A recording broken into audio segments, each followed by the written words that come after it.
అరటి కానీ, నిమ్మ కానీ, దానిమ్మ కానీ, జామ, కరివేపాకు లాంటి మొక్కలను పెంచితే రైతులకి ఒక ఆదాయం కూడా ఉంటుంది, దీర్ఘకాలిక ఆదాయం ఉంటుంది. అదే నీటిలో కూడా చిన్నపాటి చేపలు పెంచుకోవచ్చు సహజంగా.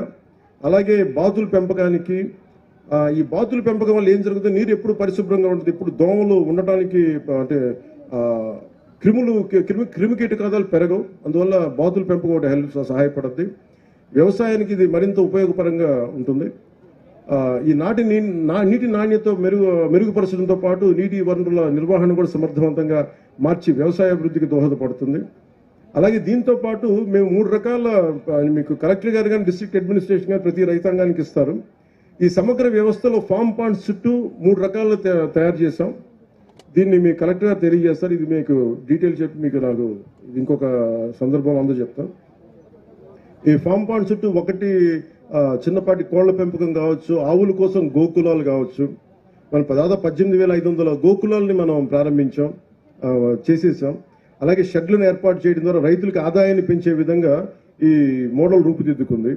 ఇది పాలేకర్ మెథడ్ ఆఫ్ మన వ్యవసాయ పద్ధతుల ద్వారా ఇవన్నీ పనిచేస్తాయి. అందుకని దాని ప్రకారం పశుపోషణ అనేది చాలా అవసరం. ఇది ఈ పశుపోషణ షెడ్లో భాగంలో సోలార్ ప్యానెల్ని అమర్చుకోవచ్చు. సహజ ఎరువులు, గోమూత్రం, గోమయం సహజ ఎరువులుగా ఉపయోగించవచ్చు. వ్యవసాయ ఖర్చులను తగ్గించుకోవచ్చు. ఈ రాళ్లతో ఉన్న నేల నిజంగా జీవం పెరగాలి అంటే మనకి మన గోమాత ద్వారా వచ్చే ఈ గోమూత్రం కావచ్చు, గోమయం కావచ్చు, నిజంగా దాన్ని సారం పెంచుద్ది భూమిలో. అందుకని దీనికి అనుసంధానం చేశాం. మనం కామధేను అంటాం కదా, ఆవుల ద్వారా పాల ఉత్పత్తితో పాటు గోమయం సహజ ఎరువుగా ఉపయోగించడం వల్ల భూసారం ఇందాక చెప్పినట్టు పెరుగుతుంది. దీనివల్ల పంట దిగుబడి పెరుగుతుంది. నేను ఓజీలో ఉండే యాక్టర్లో మాట్లాడచ్చు, సగటు రైతులా మాట్లాడుతున్నాను. భూమి మీద ఉన్న ప్రేమ ఉన్నోడు ఇలాగే మాట్లాడతారు. సో పాల ఉత్పత్తితో పాటు తోటల పెంపకం, చేపలు, కూరగాయల ఉత్పత్తి వంటి వివిధ ఆదాయ మార్గాలతో రైతులకి ఒక వ్యవస్థలో ఎక్కువ లాభం పొందేలా ప్రణాళికని రూపొందించాం. ఈ ప్రాజెక్టు వల్ల నీటి వనరులు పెరిగి వ్యవసాయాన్ని మెరుగుపరిచే అవకాశం ఉంది. ముఖ్యంగా గ్రామీణ యువతకి మనం ఉపాధి అవకాశాలు లేవు నేను ఎప్పుడు వెయిట్ చేయలే. నాలాంటి వాడికి ఎలాంటి నేను కష్టపడి నేనేమనుకునేవాడి, నా పెద్ద ఉద్యోగం, నాకు ఉపాధి లేనప్పుడు సినిమాలో నాకు ఎవరు ఇవ్వలేదు అవకాశాలు.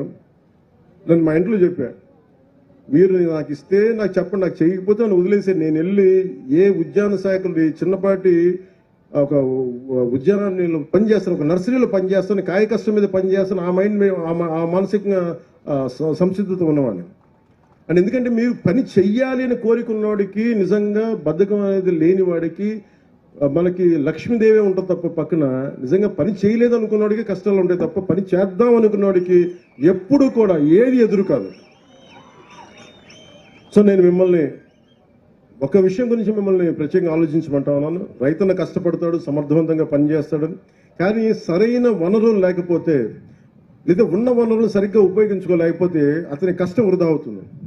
అందుకని ఈ ఫామ్ పాండ్ ప్రాజెక్ట్స్ ద్వారా, నీటిగుంట ప్రాజెక్ట్ ద్వారా రైతులకి నీటి సమస్య తీరుతుంది, పంట దిగుబడి పెరుగుతూ ఉంది, రైతులకి ఆదాయం పెరుగుతుంది.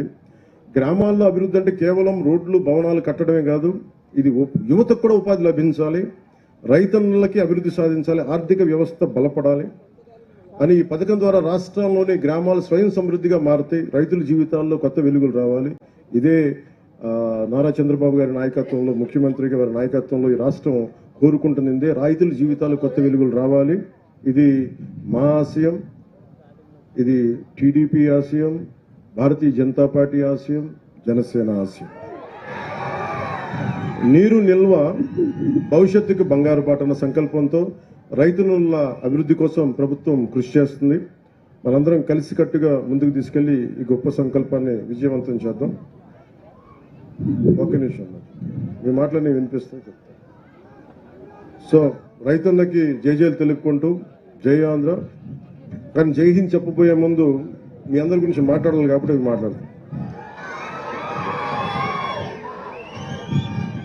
అంటే దారిలో వస్తూ ఉంటే ఇందాక అక్కడున్న ఎంపీడీఓలు మాకున్న సమస్యలు నా దృష్టికి తీసుకొచ్చారు. Group 1 MPDOs. ఇది ఖచ్చితంగా మన ఉన్నతాధికారులు ఇక్కడే ఉన్నారు, వారికి తెలియజేసి నేను మీ సమస్యకి ఒక పరిష్కార మార్గం వెతుకుతాం. అలాగే ఆంధ్రప్రదేశ్ గ్రామ పంచాయత్ సెక్రటరీ అసోసియేషన్ కూడా మీరు మీరు ఇది ఇచ్చారు మీ పిటిషన్, దాన్ని కూడా ముందుకు తీసుకెళ్తాం. అలాగే దాన్ని కూడా పరిష్కార మార్గం ఎత్తుతాం. ఒక్క నిమిషం. గ్రామ సచివాలయం ఇంజనీరింగ్ అసిస్టెంట్ అసోసియేషన్లో మీకు కూడా ఒక బలమైన పరిష్కార మార్గం ఎత్తుకుతాం. ఎందుకంటే నేను ఉట్టిన గాల్లో మాటలు ఇవ్వలేను, అందుకని కూర్చోబెట్టి మీకు చప్పట్లు కొట్టేలా మాటలు కాకుండా నిజంగా మీ చేత మెప్పు పొందేలా చేయాలనుకుంటాను. ఎందుకంటే అదొక్కటి మీరు అర్థం చేసుకోండి. ఒక్క నిమిషం ఉండు.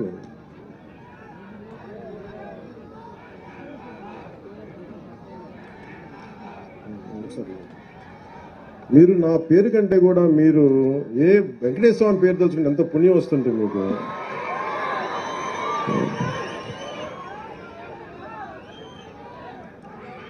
అలాగే గౌరవం గారు ప్రత్యేకించి మన